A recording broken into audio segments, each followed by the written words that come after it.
Graham, you mentioned earlier Yang. I've got written down Yes. here Graham's love affair with Yang. He's really good. Honestly, he's got to be a good player. The problem Celtic have now, right, is we draw it gone.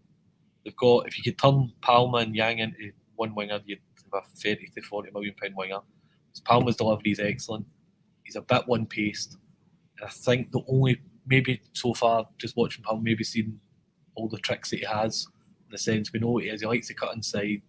He likes those clever through balls, but Yang just brings something else. And that little bit of magic at Pittodrie for Matt O'Reilly's goal, where he dragged back and cross, I think that hinted towards a player of real potential. The problem is he's not the finished article, but there was loads to like about when he came onto the pitch. He hugs the touchline, he's a proper winger, can go down the outside, likes to cut in, he had 2 shots cutting in.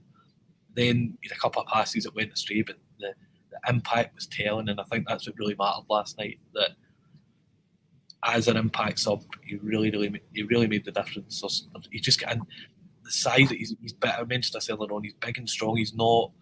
Doesn't look like a light winger where you think he's going to get bumped off the ball. He's very good at actually when he gets contact, he kind of almost rolls with the ball. So somebody bumps into him and he just takes a touch and goes with it and uses that to get past.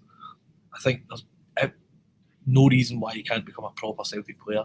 The only thing with Yang compared to maybe a Jota is he's learning on the job, and the way Jota was, even after that tough season at Valladolid, the experience at Benfica, he was just further ahead in his development. But I think with the way Yang plays, I'd be shocked if he doesn't reach his potential, because there's so much there. And it's just now trying to balance between Palma brings plenty to the game to get that balance right. Maeda as well. Obviously, Maeda's work rate's unquestionable.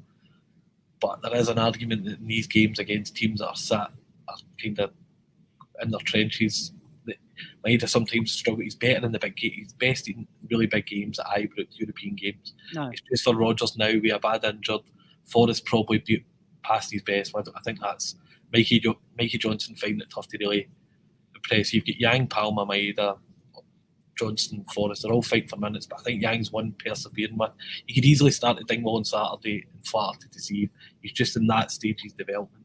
But something about last night, the way the game was poised, he was just a real live wire and brought something pretty exciting to the game. And I think there's a player there as well. But that's, people talk about Celtic and they're dominating. Like this would do, 12 titles in 13 years if they win it this season. But the type of players, the profile, they are taking risks with players. Odenholm, Valerenga, Yang from South Korean football, same with O. It's a big risk to merge all. I know you've got your Cal McGregor, Carter Vickers, Matt O'Reilly's now in a major star as well, Kyogo. You can point to the team, but I think Yang, there's just a nice balancing act in the next few months between game time and not putting the full pressure on him to deliver as well. But I think there's plenty of signs of optimism that he's going to be a proper player.